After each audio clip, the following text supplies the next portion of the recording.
Alors les quiz, vous en êtes où? Ça va?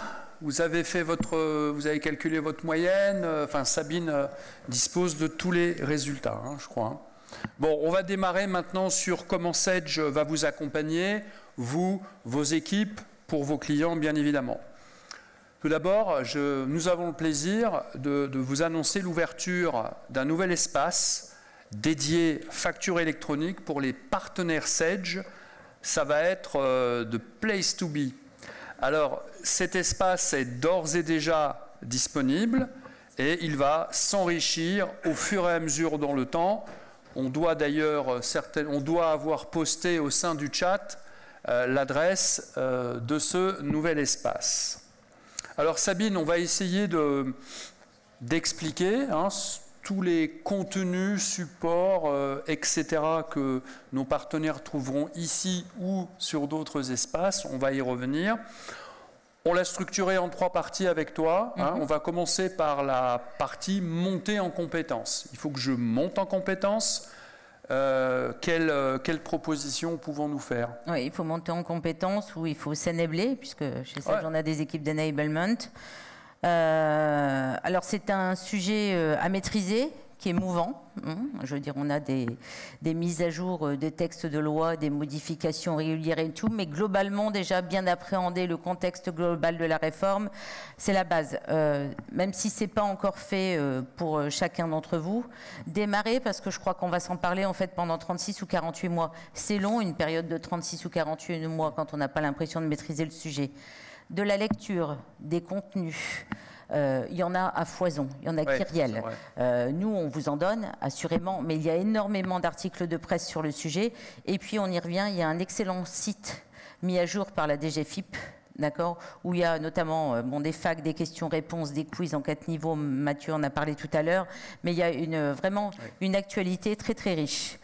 Ce qu'on vous propose, en fait, c'est qu'on a mis en place un parcours de certification, d'e-learning en ligne, qui dure aux alentours de 30 minutes, Pascal, de mémoire. Enfin, après, ça dépend du niveau, j'ai envie de te dire.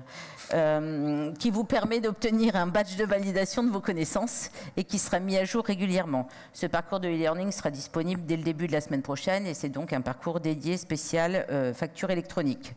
Il est réservé ou accessible au plus grand nombre d'entre vous, mais qu'on parle des sales, des avant-ventes, des consultants, voilà. L'objectif, c'est vraiment qu'on ait un niveau de culture homogène chez Sedge et chez vous, de façon à ce qu'on soit en capacité de renseigner correctement nos clients. Et on peut ne pas tout savoir.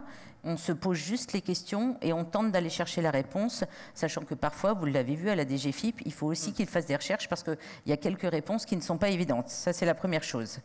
Par ailleurs, on continue. On a commencé depuis de nombreux mois à organiser un certain nombre de web séminaires à destination de nos partenaires et bien évidemment de nos clients. On en a un la semaine prochaine à destination de clients et des prospects de petites entreprises. Ils sont déjà plus de 1500 inscrits. Donc effectivement, le tissu économique étant tellement large, certains ne s'en inquiètent pas, mais on a quand même une grosse affluence.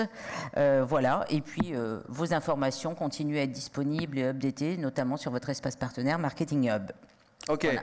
Sur la deuxième partie, on va parler maintenant de la montée en compétences produits. Oui, donc des parcours de formation habituels qui sont mis à disposition de vos consultants sur chacune des solutions qui vont faire l'objet d'une évolution pour être en conformité avec cette date du 1er juillet 2024. Donc on parle de 50, Batigest, 100, 1000 X3.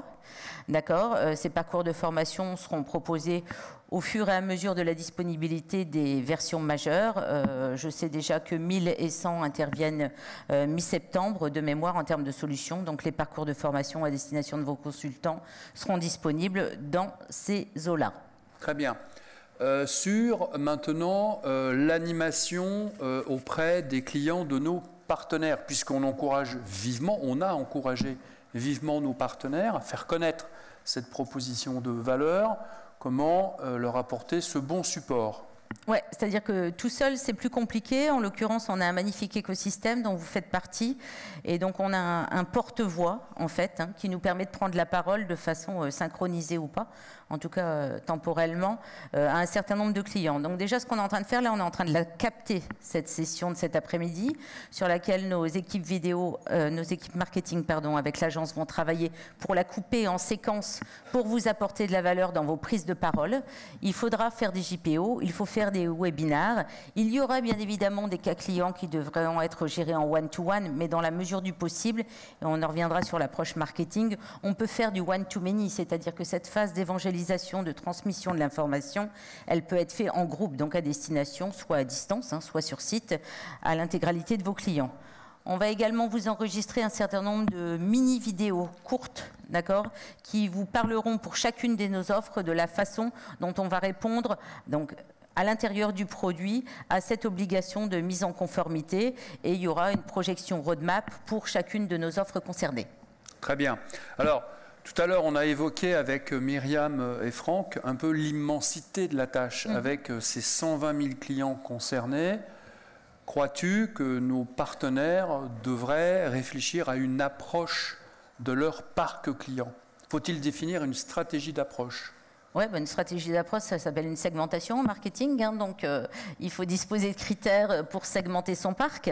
Donc, il y a des critères très, très rationnels. Notamment, tout à l'heure, on a parlé du niveau de la version, de l'ancienneté, enfin du boulot et du SI en place dans l'entreprise.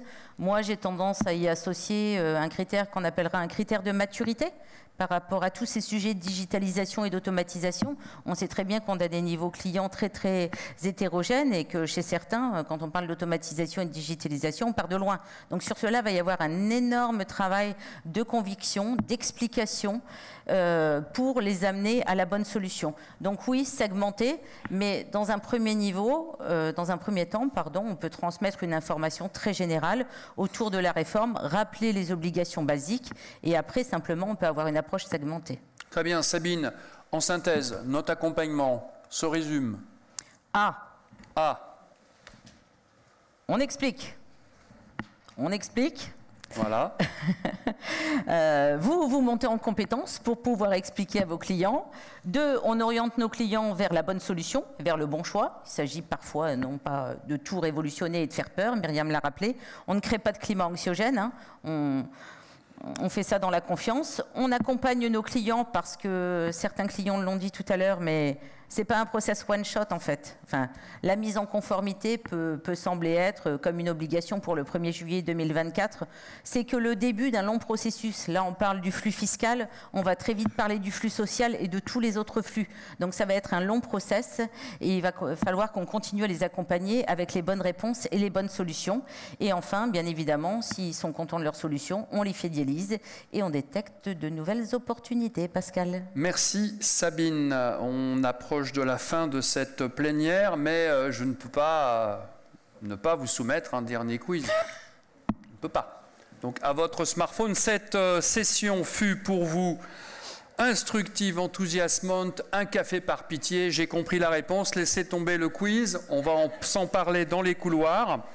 Alors donc je vous rappelle, si on repasse ici, on va se retrouver après cette pause à 16h45, 2 ateliers produits. Ici, l'atelier commun Sedge 100, Sedge FRP 1000, au moins 2, juste en dessous, l'atelier Sedge X3. Et puis, Sabine, à 18h15, quelques mots ? À 18h15, on va se retrouver autour d'un cocktail. Je sais que vous avez soif. À 17h, alors, nouvelle information, temps réel. À 17h, on reprend pour les ateliers produits. Excuse-moi. Donc à 18h, voilà, 18h15. 18h15, l'afterwork. L'afterwork. Avec Benjamin. Oui, au cours de laquelle on aura le plaisir d'accueillir Benjamin Kaiser, ancien talonneur de l'équipe de France, parce qu'il n'y a pas que la facture électronique dans la vie. Cela dit, il y a une Coupe du Monde de rugby qui démarre en France dans 85 jours. À tout à l'heure, merci. Merci.